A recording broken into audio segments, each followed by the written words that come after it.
પોરબંદરના સમય ગ્રુપ દ્વારા સેવાના અવિરત કાર્યક્રમ ચાલતા હોય છે ત્યારે કીડી માટેના શ્રીફળ તૈયાર કરવામાં આવ્યા હતા। સમય ગ્રુપની સેવા સરાહનીય છે। પરમહંસોને એટિકેટ તૈયાર કરવાથી માંડીને ગૌમાતા માટે ઘાસચારો તેમજ ખોળ ખવડાવવાની સેવા, સરકારી હોસ્પિટલમાં દર્દીને મગનું પૌષ્ટિક પાણી આપવાની સેવા માટે સમયાંતરે સેવા કાર્ય કરવામાં આવે છે।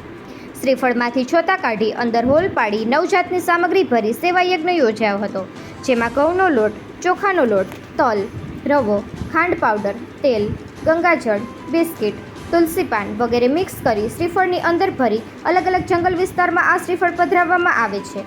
આ એક શ્રીફળ કીડીને અંદાજે 6 મહિના સુધી ચાલે છે।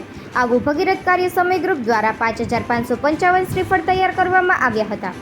પોરબંદર શહેરમાં છાયા એસએસસી રોડ સામેના ગ્રાઉન્ડ અને છાયા રઘુવંશી સામેના વિસ્તારમાં અને નિરમા ફેક્ટરીની સામેના ઝાડી ઝાખરામાં તેમજ વડલામાં તથા જુદા જુદા વૃક્ષોમાં અને બિરલા ફેક્ટરીના પાછળના ભાગમાં દુધેશ્વર ચાડેશ્વર મંદિર અને વનાણા હાઈવે પર, ધરમપુર હાઈવે પર સાંઈબાબાના મંદિરના સામેના અને જુબેલીથી ગાયત્રી મંદિરના વિસ્તારમાં ઝાડીઓમાં તેમજ વડલામાં આ શ્રીફળ પધરાવવામાં આવ્યા છે। માનવ સેવાના કામ કરતી સંસ્થા એટલે સમય ગ્રુપ। પોરબંદરની અંદર માનવ સેવા કરતી સંસ્થાની આ સેવા જોઈને પોરબંદર વિસ્તારમાં ખૂબ જ પ્રશંસા થઈ રહી છે। આ સેવા કાર્ય જોઈ સૌ કોઈ બિરદાવી રહ્યા છે અને સમય ગ્રુપના આ સેવા કાર્યથી શ્રીફળમાં કીડિયારું પૂરવાની બીજાને પણ પ્રેરણા મળી રહી છે। ત્યારે સેવાભાવી યુવાનોની આ કામગીરીને પોરબંદરવાસીઓએ પણ બિરદાવી હતી।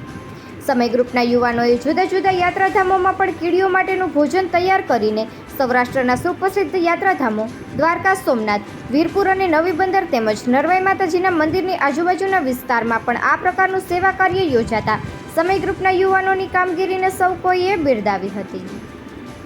નિપુલ પોપટ, પોરબંદર ટાઈમ્સ। જય જલારામ। પોરબંદર સુદામા નગરીમાં સમય ગ્રુપ દ્વારા ચૈત્ર માસ નિમિત્તે કીડી માટે 5555 શ્રીફળની અંદર 9 જાતની અલગ અલગ સામગ્રી ભરી ભોજન તૈયાર કરવામાં આવ્યું હતું। આ શ્રીફળ અલગ અલગ જંગલ વિસ્તારમાં ઝારી ઝાખરામાં પધરાવવામાં આવે છે। જય જલારામ।